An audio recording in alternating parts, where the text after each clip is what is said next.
Good morning everyone, welcome back to my new video. কেমন আছো সবাই? আশা করছি ভালোই আছো। আর দিনটা খুব ভালোও ছিল, রাখি পূর্ণিমা।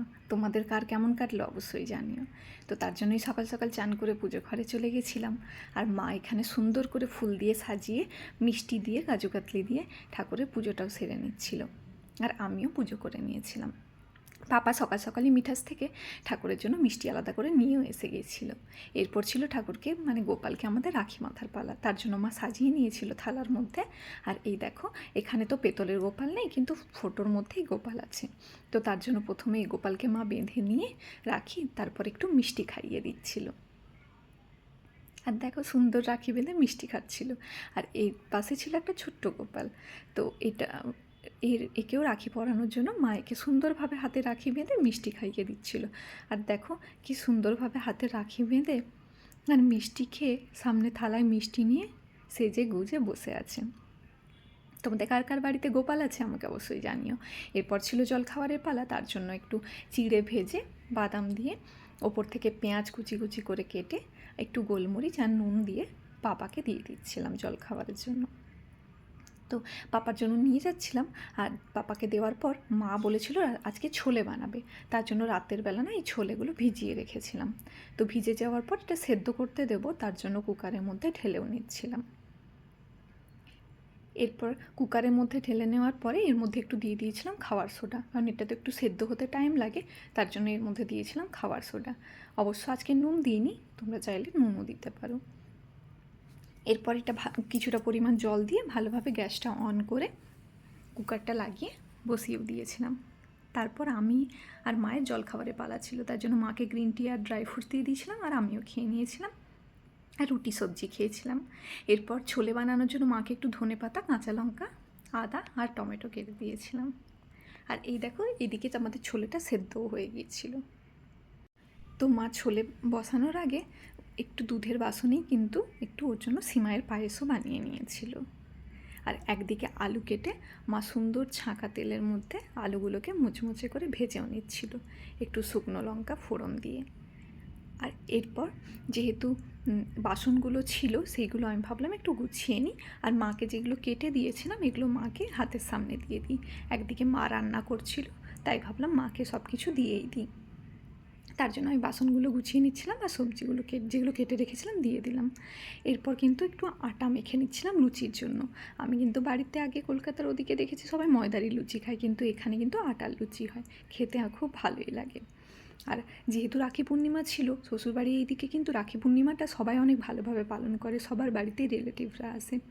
তার জন্য যে বাসন ধোয়া দিদিটা আসতো, ও কিন্তু আর ছুটি নিয়ে নিয়েছে। তার জন্য মায়ের সাথে গল্প করতে করতে মা একদিকে রান্না করছিল, আর একদিকে আমি কিন্তু বাসনগুলো একটু ধুয়েও নিচ্ছিলাম। তারপর দেখো, মায়ের সুন্দর ছোলে বানানো হয়েও যাচ্ছিল অনেক তাড়াতাড়ি। একদিকে পায়েসও হয়ে গিয়েছিল, একদিকে আলু ভাজা, তারপরে মা ছোলেটা বসিয়েও দিয়েছিল। আর দেখো, ছোলেটা কিন্তু দেখতে ঠিক এরকম হয়েছিল। তো মা মশলা দিয়ে সুন্দরভাবে ছোলে বানিয়ে নিয়েছিল। তারপর গরমের মধ্যে এতই থকে গিয়েছিলাম মা আর আমি, যে আমরা একটু ডাবের জল খেয়ে নিচ্ছিলাম। না না, এরকম কিছু ব্যাপার না, থকে যায়নি, কিন্তু আমি আর মা মাঝে মাঝেই ডাবের জল খাই। তো তার জন্য পাপা নিয়ে এসেছিল। আর এরপরে আমার ননদিনী যে রাখি মিষ্টি সব পাঠিয়েছিল সেগুলো চলেও এসেছিল। আর তার সাথে সাথে রাখি বাঁধার টাইমটাও পেরিয়ে যাচ্ছিল।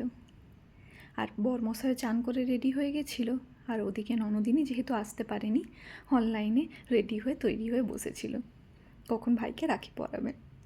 তার জন্যই তাড়াহুড়ো করে একটু লুচিটা ভেজে নিচ্ছিলাম। মা তো আগে সব করেই রেখে দিয়েছিল, আর শুধু লুচি ভাজাটা গরম গরম করার ছিল। তার জন্য আমি একে একে কিন্তু লুচিগুলো পরপর ভেজেও নিচ্ছিলাম।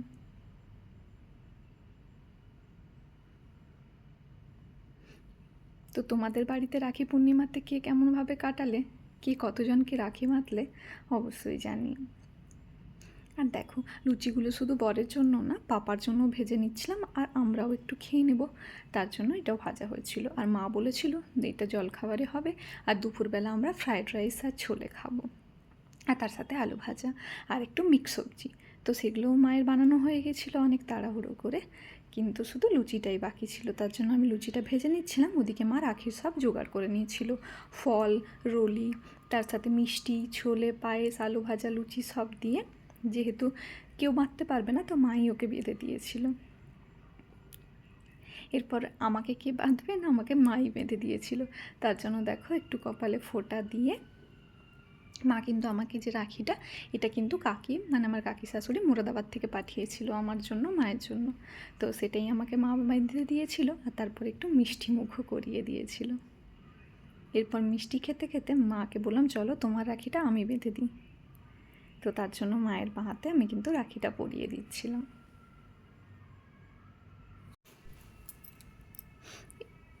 এই রাখিটা কেমন লাগলো তোমরা জানিও। তো এরপর আমি মাকে একটু বেঁধে দিচ্ছিলাম, বেশি টাইট হয়ে গিয়েছিলো, তো একটু হালকা ঢিলে করে বাঁধলাম। আর এই দেখো আমার রাখিটা ছিল এইরকম।